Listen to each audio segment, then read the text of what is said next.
Welcome to another edition of Main Event Wrestling. I am, as always, your host, Mr. Main Event Wrestling. And tonight we are going to talk about Raw, which was actually pretty good tonight.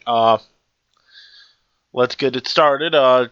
Raw kicked off with Ambrose cutting a promo, saying how he was going to beat Cena to get to face Rollins inside of Hell in a Cell.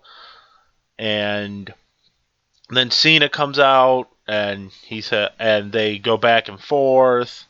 Then Triple H and Stephanie come out and set up a triple threat tag team match with Usos, Cena and Ambrose, and Stardust and Goldust.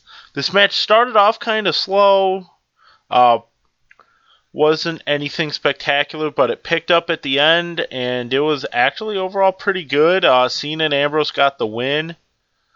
And then after the match, Triple H comes out and says, "Oh, well, if you guys are working so well together, why don't we just blow it all up and fucking do the match contract on a pole to see who faces Rollins inside of Hell in a Cell tonight?" And they set the match. AJ Lee and Layla beat Paige and Alicia Fox.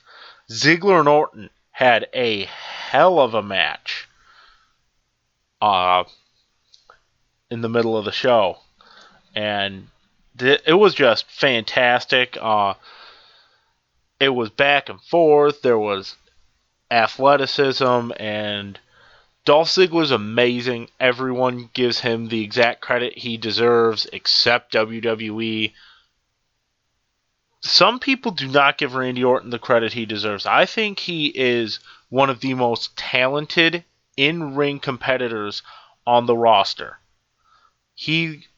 When he wants to, he is just about untouchable in the ring, and he has the best superplex in the WWE. He has the best dropkick in WWE, or one of the best, and you just put Ziggler and Orton together, and it's just fucking magic.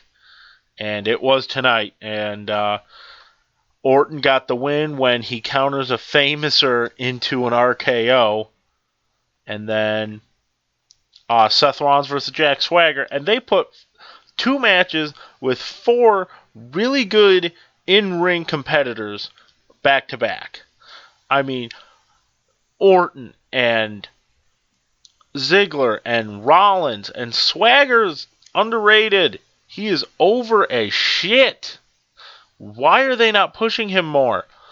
The We the People thing is completely one of the most over things. Like, everyone chants it. Everyone. And Seth Rollins gets the win. And then we have Big Show and Rusev with the continuation of that angle, and Big Show gets disqualified, and then we get Sheamus versus The Miz, and Miz gets the win. Looks like they're still trying to push Miz. Mizdow's actually growing on me. It's pretty funny how he's mimicking everything Miz does. He was backstage mouthing his promo with Renee Young, and it was just awesome. And then we had the main event, which was a giant clusterfuck. Contract on a pole, John Cena versus Dean Ambrose, and stipulation made earlier in the night, not only will the winner get Seth Rollins, the loser gets Randy Orton. Both those matches taking place inside Hell in a Cell.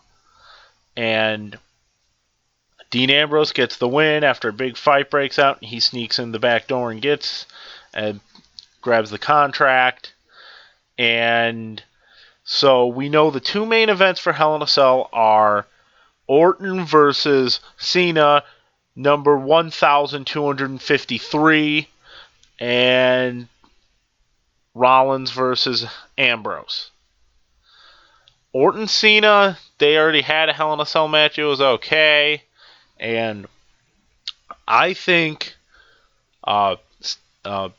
Ambrose Rollins is a chance for those two to make their stamp, their name in the WWE. I think if that match is good and what it should be and everything goes as well as it should, those two are made men in WWE. Because they would have had success with the Shield, they would have had success solo, and they would have had a kick-ass match inside of the most demonic structure in the history of wrestling, as WWE puts it, Hell in a Cell. Because that's, if you succeed inside Hell in a Cell, you succeed anywhere. And those two are going to have match of the year inside Hell in a Cell. Guarantee it. And that's it for Raw. Last week on Raw, didn't get up here for last week, but Rock came back. Rock showed up. Always love when The Rock shows up. Love The Rock. He showed up. He confronted Rusev. Did his usual catchphrases. He cut a great promo on him. As usual, The Rock can't cut a bad promo. And then he smacks him around a bit. And rumors are persisting that Rock and Triple H will be a headlining match at WrestleMania. And I would love that because those two never got a one-on-one match at WrestleMania. And there is the 3 top matches at WrestleMania, or rumored top matches, supposedly will be Brock and Roman Reigns. Like, that's been rumored since, I think, probably before last WrestleMania, or around the time people thought Lesnar was going to win the title. Rock, Triple H, and Cena, Rusev. And I have no problem with those matches. Hopefully we can get Dean Ambrose and Seth Rollins and Randy Orton and Dolph Ziggler on the card. But I think Dean Ambrose, Seth Rollins, and Randy Orton are more likely. And, of course, Daniel Bryan. I really, really hope Daniel Bryan comes back soon. I miss him. He hasn't been on Raw since he got injured, and I miss the guaranteed good match every week. I hope when he comes back he's as good as ever. And get well soon, D-Bry. Hopefully you're back around Rumble time. And that will about do it for this week. Don't forget to like, comment, subscribe, share, like me on Facebook, and until next time, I will see you all later. Have a good one.